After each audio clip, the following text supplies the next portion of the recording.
She's given some news that's unexpected, and then it just spirals from there. He actually looks like the character from the book. There was a lot going on with that hay, and we all just did really the impossible in 17 days. Even out of something that is very difficult can come something good.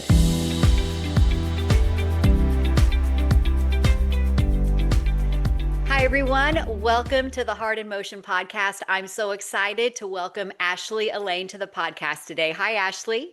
Hi, thank you so much for having me. This is going to be fun. We're going to have a blast.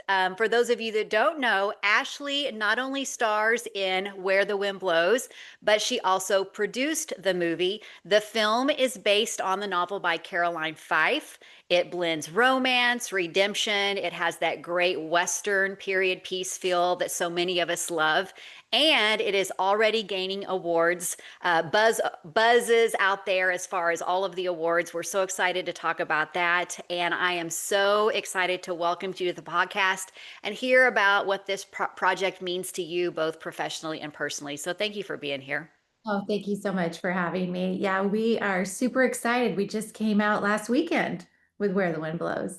That So is fantastic. So tell us, how did Where the Wind Blows come about? Is this one of those projects that, it was a green light and go, or was it one of those that took a little bit more time to bring it to fruition? it was honestly the first one. Okay. I have done producing for several years and produced a different TV show, Mayberry Man, the series, season one, and love acting, love producing, been in front of the camera, behind the camera. And so I started to seek out family-friendly scripts for myself where I could play the lead actress and just really great stories that I felt like needed to be told. And so I started my own production company and I had a lot of people submit scripts to me. And my amazing director, editor, writer, other producing partner, John Shimpke, gave me this script that he adapted from Caroline's book. And he actually gave it to me 2 years prior, but I was in the middle of a project and he was in the middle of doing another movie. And I'm friends with his sister. And so, and I live in Texas. He lives in California. So he was visiting his sister at Christmas. He came up and I was like, oh my gosh, that's right. You gave me this amazing script and I'm finally free and I'm ready to do it. And from the next day at a Christmas party, we greenlit, we just worked on it all the way from December and we filmed in June. So it was pretty quick. And Wow. yeah, we filmed 17 days in Montana in June. And then post-production took a little while, because we Yeah. had a lot of special effects. We had a lot of green screens we had to do. And our special effects artist actually had worked on Harry Potter. And so he was amazing, but there was just like over 400 windows with green screens that he had to put together. So it was a total of almost 2 years from start to finish. But the beginning of the project went into development rather quickly. Okay. Okay. And I love the fact that you were like, this is what I want to do, and I'm just going to make it happen. If this is the kind of work that I want to produce, I'm just going to start my own production company and go for it. I just love that.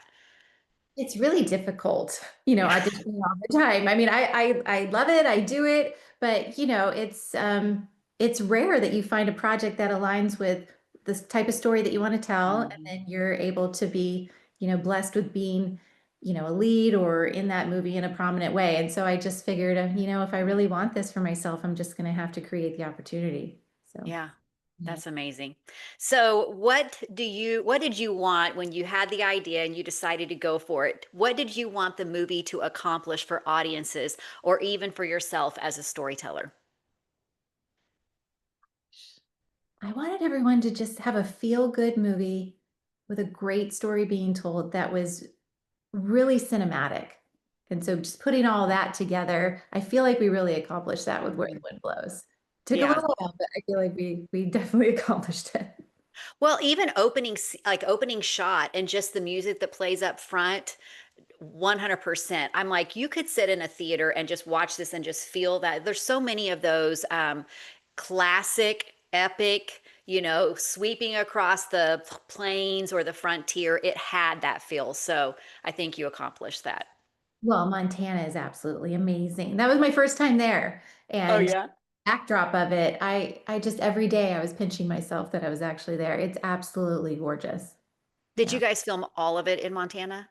Yes, in different areas, but yes, all of it was in Montana. Yeah, yeah, it's one of my favorite places. I got to visit it for the first time just a few years ago, and I'm like, oh, I think I could live here a few months out of every year. So just amazing. Oh, definitely. Yeah.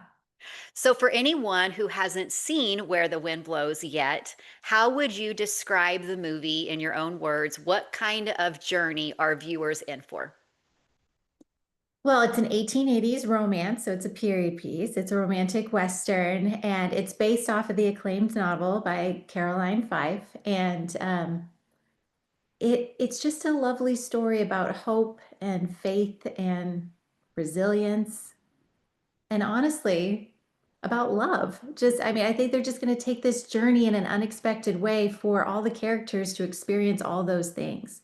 And I feel like there's something in there for everyone. You adopted this film from the novel that you mentioned. What were some of those big challenges or opportunities in turning this into a movie from a book? Well, our writers, Mike Madden and John Shimke, they adapted the screenplay from the book. And I think some of the challenges was it's just an amazing novel, over 400 pages, and you had to cut it down into 90 minutes. So I think just being able to get the true essence of how beautifully she wrote it and portray that into a film in the right way. Definitely a lot of things were cut out. I would recommend it as a good read. But yeah, for 90 minutes we had to cut it way down. I did not realize that it was that big of a novel. That's crazy. Yeah. Yeah, that's got to be an added pressure knowing there's this beloved novel that you've got to figure out how are we going to condense this into 90 minutes and still do the justice that the novel has done, I imagine. Yes. Yes. And then luckily we um we got to cut it down in ways that was unexpected. A lot of things are a little bit different in some ways. A lot of things are very authentic to the book, but the ending is actually different from the novel in the film. There you go. Yeah. That's amazing. All right. So you play Jessie Strong. Um, to me, having seen the movie, that last name really fits after seeing her journey. When we first meet her, how would you describe Jessie early on? Like, who is she at her core? Jessie is such an amazing character. Oh gosh, I love her so much. She is very grounded in her faith, and to the core of who she is, she just really cares and wants a family. And she never gives up hope to get that. Mhm, mhm. Yeah. I think her last name fits her very well. Yes, for sure. And so, speaking of family, like we learn early on that she has a family, but I love the opening scene in the saloon, and I won't give anything away for those that haven't seen it. But that scene was so well done where you've got Jesse's husband, who's played by C. Thomas Howell, and he's right next to his partner, we'll say Chase Logan, who's played by Trevor Donovan. And that scene instantly kind of establishes the difference in those two characters. Very quickly, I knew, okay, I see what Jessie has been living in and where this might go. So, how important was it for you to set the stage right away in that scene to kind of show the world that Jessie is lived in and the world that she's about to step into? I think it was very important for that scene to be the opening scene of the film. Actually, we went back and forth a few times to not have it as the opening scene, but we ended up sticking with that mainly for the reason that you just said. I feel like everybody needs to know exactly who the characters are up front, and then you get to meet Jessie Strong, and she's given some news that's unexpected, and then it just spirals from there. So I feel we all felt that it was very important to open with that scene. I love that you got that right off the bat. Oh, Because yeah. we Yeah. go into Jesse's backstory later, and so you really get to learn a lot more, but that's good that everyone gets to see that Mhm. scene. And it also establishes, without giving away what happens, we start to begin to see what's in Chase's mind because he's going to have to go meet Jesse and to deliver some information. So, how would you describe Jesse and Chase's first meeting, and what did you want the audience to really sense in that moment? Well, our director, John Shimke, really set that one up pretty well. I think that 1880s was a rough time It period. was rough. Yeah.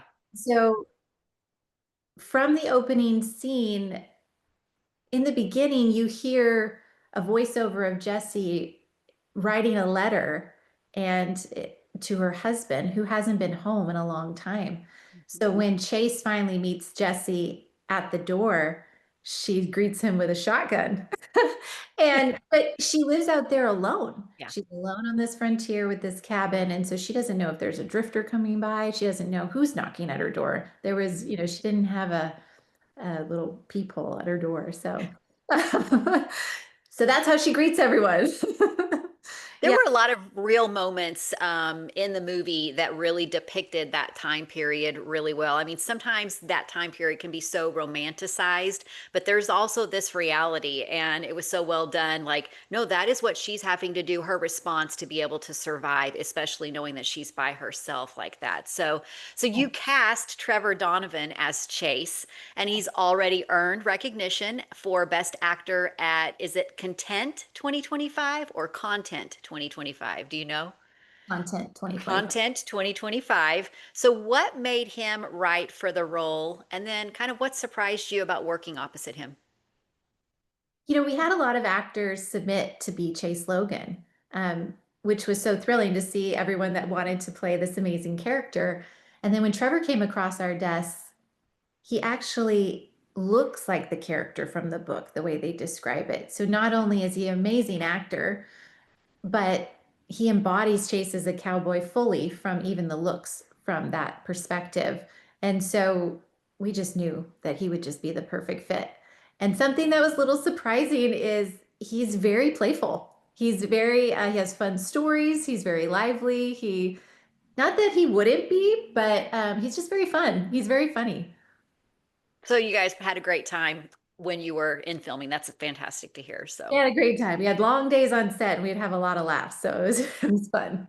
I've heard from others that work with him on projects that I've chatted with that there's Christopher Russell. I've talked with him, and I think he has a little bit of a man crush on Trevor just because they get along so well, and we're always laughing. So I totally get it. So, from your perspective, what does Jessie need in Chase, and what does Chase need in Jessie? Well, literally, Jessie needs Chase to help her so she can get her little girl from the orphanage. Um, but she also is so grounded in her faith that she really believes that, he's her guardian angel. And so she just believes in him as a person. She believes that he can help her. And Chase overall doesn't really believe that he's worthy of many things, that he's let a lot of people down. And so I think through this journey, he starts to see in Jessie that he believes her, that he starts to see that I am worthy of love and I do deserve it and I am a good guy. And just their journey of connecting throughout the movie is quite beautiful. I always love a story like that where, you've got two very independent people, but at their core, they need this other person. And I always love to see how those stories unfold. So. Yeah. You've got an amazing ensemble cast as well. You've got Colin Egglesfield and Rob Mays, who are both real menaces in this particular film. You've got Michelle Hurd, who also has already won award for Best Supporting Actress with Content 2025. She adds warmth and wisdom as Jesse's friend. And then we've got Cole, and I'm not going to say his name correctly. Who did a fantastic job playing one of the teen roles in the movie. So, how did each of these people elevate the story in ways that maybe you didn't expect? We knew we wanted each role to be super intentional with the person that we chose to play it. And we were just so fortunate that every single one of these actors wanted to do each of these roles. The villains, I mean, Rob and Colin, absolutely. Hardly recognizable.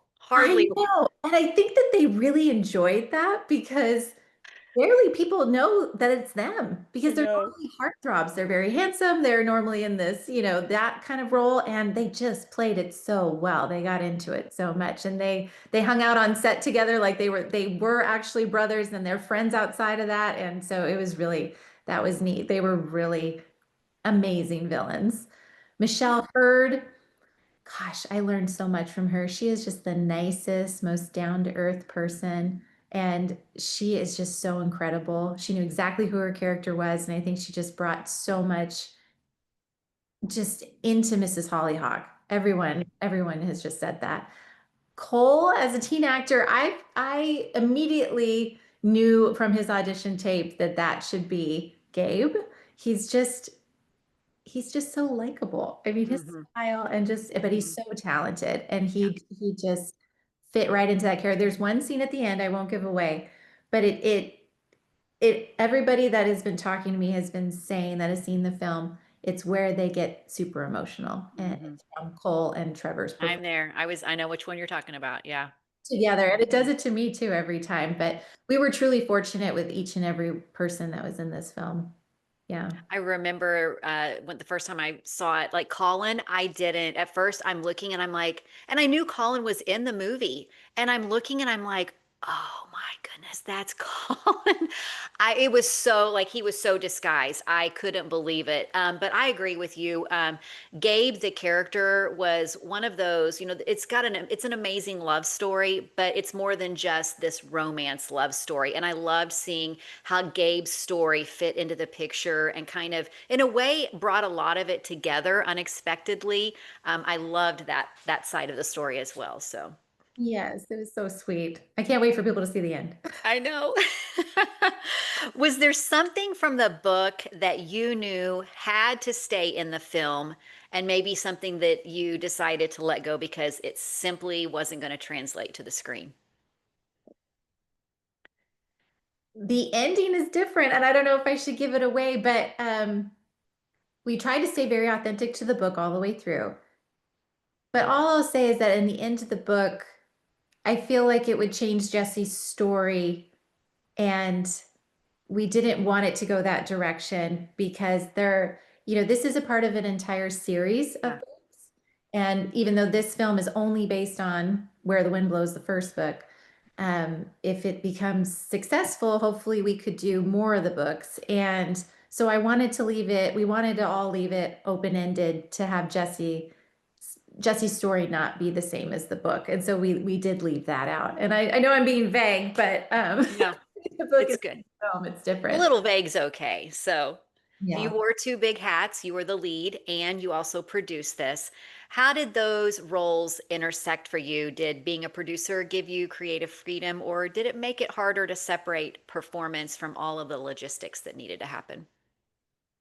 Definitely both. Definitely both. I love producing. But it was definitely challenging on days. I mean, I had an amazing team.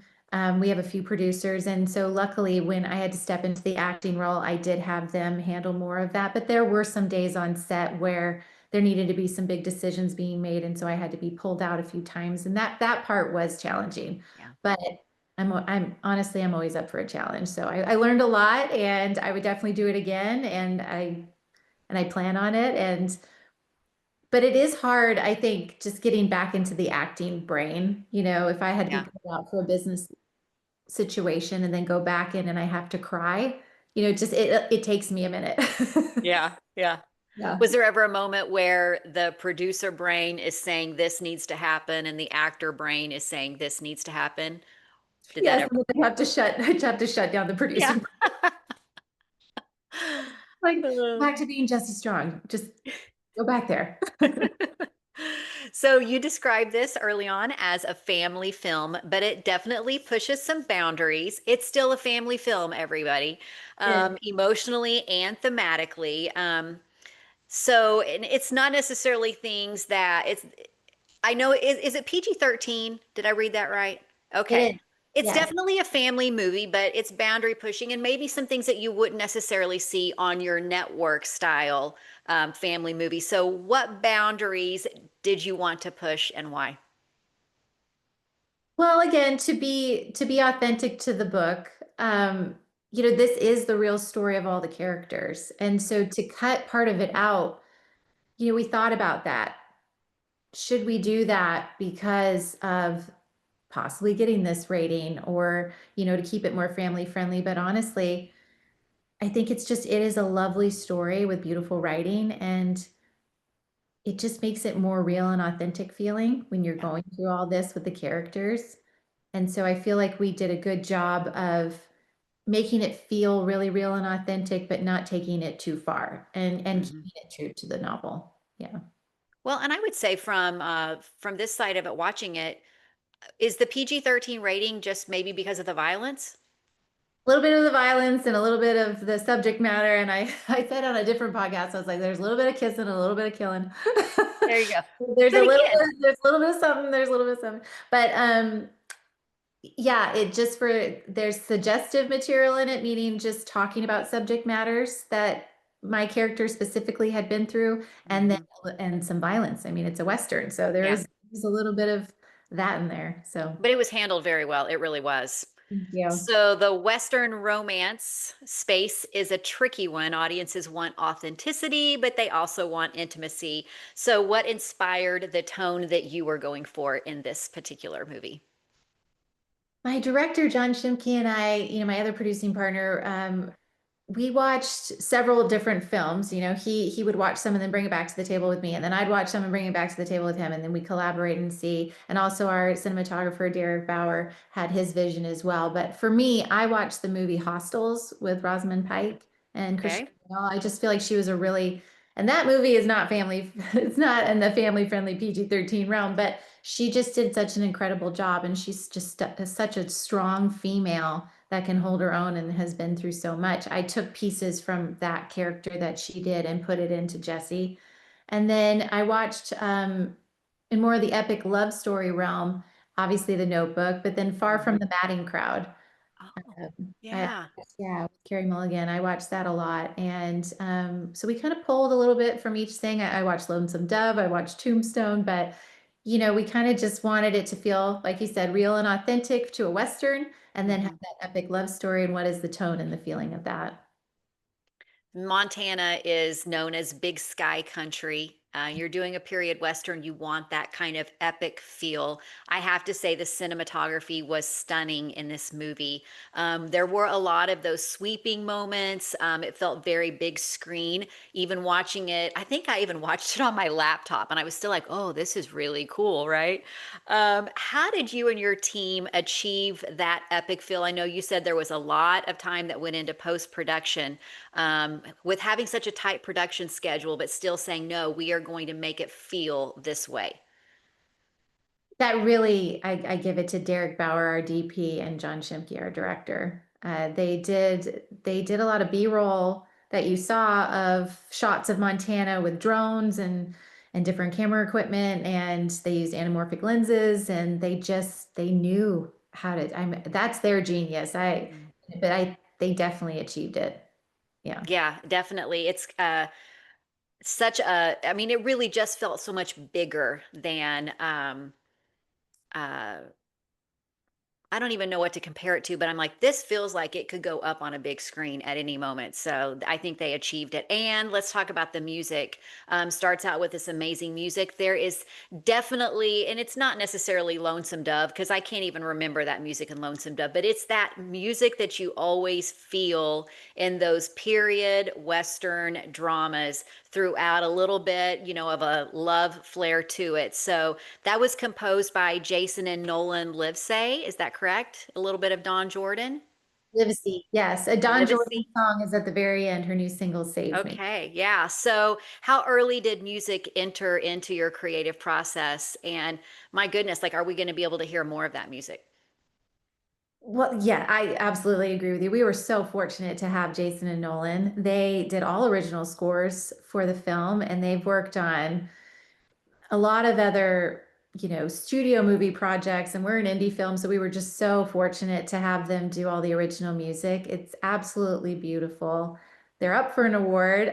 They just actually, we're just about to release the soundtrack soon. I'll keep you posted on that. Okay. And then once the film was finished and went into post-production is when we started having them work on that. And Okay. they really took their time and they did a beautiful job. Yeah, I they really did. Yeah, it's absolutely amazing. And Dawn Jordan, her amazing single Save Me will be coming out soon on her new album. And she's a friend of mine, and I knew she had showed me this song 2 years prior to it coming out, and I just knew that it had to be in this film. It was just too beautiful to not be partnered with the story, and so we were very fortunate that we got to license her song as well. So, yeah, everyone's in for a big treat with the music for sure. Yeah, definitely. So all of the visuals and the music coming together, plus the story, just so well done. Was there a favorite day for you? And I know that's probably hard to pick one, just one that made you pause and think, yes, this is why we're doing this project. Oh, that's so hard. There's so many. Definitely on the last day, it hit me with because we were just go, go, go and working such long days. And there were definite moments where I would sit there and be like, oh my gosh, I can't believe that we're doing this in this Yeah, most beautiful place with all these amazing actors. But then on the last day, especially when we had the wrap party and everyone was being, just saying all their goodbyes. emotional. Yeah. And it just felt like such a family. And we all just came together and we all just did really the impossible in 17 days. And so on that day, amongst all the other days, but that day in particular, I felt really, really grateful. Yeah. I'm shocked to believe that you guys filmed that in 17 days. That's just crazy to me. It was the hardest, one of the hardest things I've ever done, but the most rewarding for sure. Goodness sakes. All Yeah. right. So, was there a moment that turned out even better than you imagined it would? Or maybe a performance, a visual shot, something like that? Well, I have to say that Jesse's backstory on the wagon, that, so just to let you know, so the wagon was authentic to the time period. Okay. When she says her backstory to Chase and they're just sitting out there and the wagon's moving, we're having a truck pull it. I And wondered because I'm like, this thing's moving. it's And I moving. caught it. It's moving.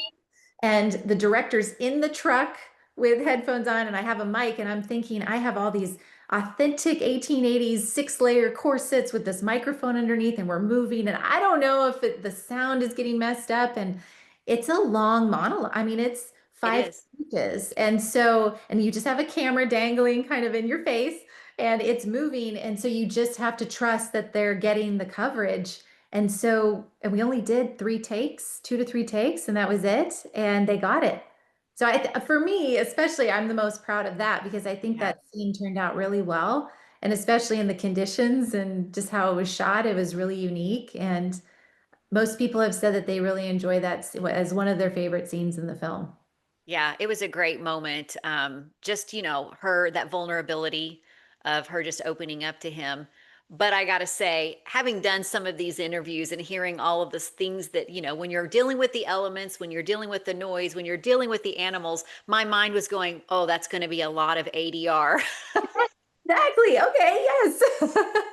I was thinking too. I was like, okay, yeah, I'll try this, but who knows if we're gonna get it? And then we got it, And they're like, we're gonna circle one more time. I was like, okay, yeah, I knew that. And then they're like, we got it. I'm like, really? Great. Okay, let's move on. Yeah. Yeah. Wow. Yeah. Most productions have their challenges. Was there a tough day for Where the Wind Blows, and how did you guys push through? Did that happen? There was a day that we lost a location and just having to pivot. That happens at a lot of different productions, and it's not unique to ours, but just things like that. And then sometimes um, going into late night. Oh, well, I didn't know that in Montana the sun didn't set until 10 p.m.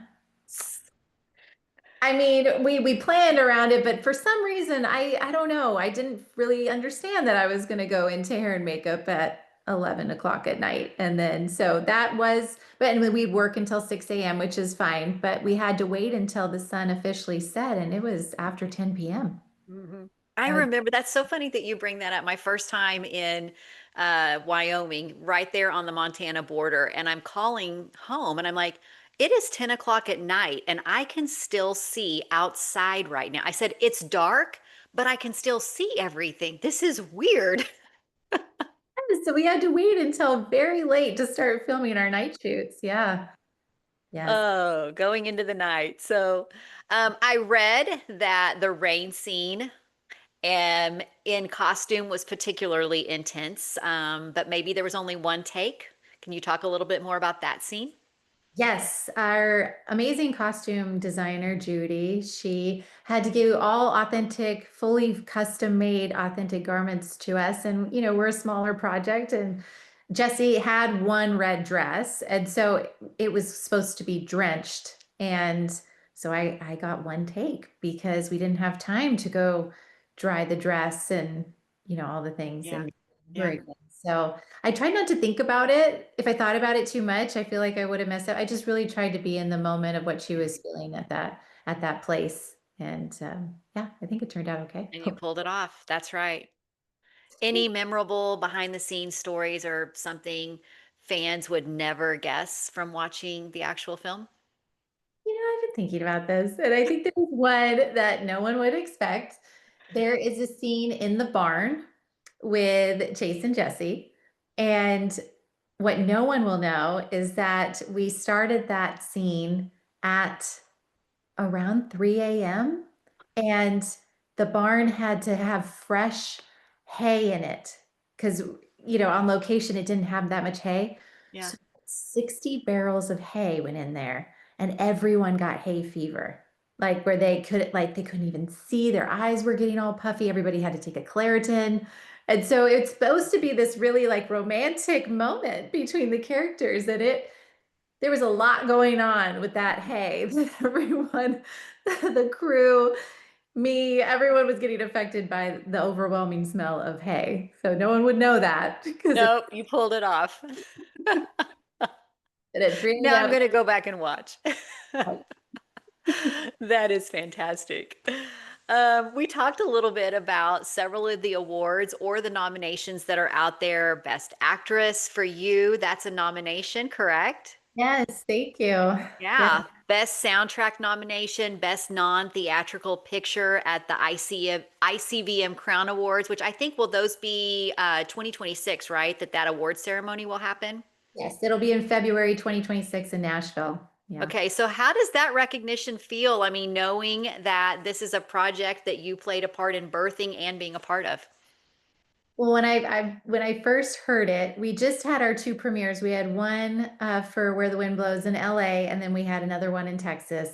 And the night before the premiere, all my family flew in here and our friends, and I had my composers and I had our director there and some of our cast. And I had some people text me that found out early about the nomination. Some of my friends that are fellow actors, and they're like, "Oh my gosh, you're really not supposed to know yet, but you got nominated for Best Actress and Best Film and all sorts of stuff." And I was like, okay, whatever. And then it came in that it was real, and I immediately just started crying. Oh I man. did. I think it's just you just put your heart and your soul into projects that you really believe in, and I did that for this. And I'm just Mhm. so proud of our cast and our crew, our whole team, and it's just been such a journey to get it out. And so I just immediately went up to John, my director, and I was like, John, we did it.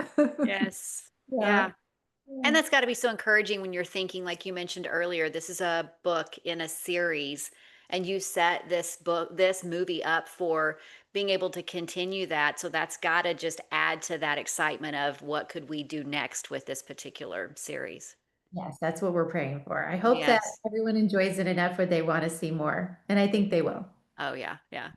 Yeah. So Jessie Strong is a widow. She's a survivor and a woman carving her own path in the world that's built for men.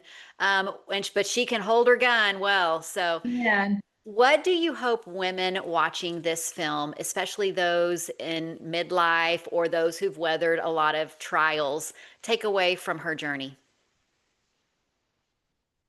Don't give up. Don't give up hope. I think that even personally, I've been through a lot of trials in my life too, and I just feel like even out of something that is very difficult can come something good. And I think that Jessie, she didn't give up hope. And so I encourage everyone to keep hope alive and that there is good that can come out of things that you go through. Yeah. And You never know what Chase Logan is going to come knocking on your never door. know if there's going to be a cowboy that comes to your door.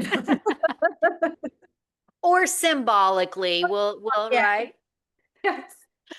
Figuratively or not, either way. So that's great. So you've proven you can anchor a film, you can produce it. So what's next for you? Any projects that you can talk about?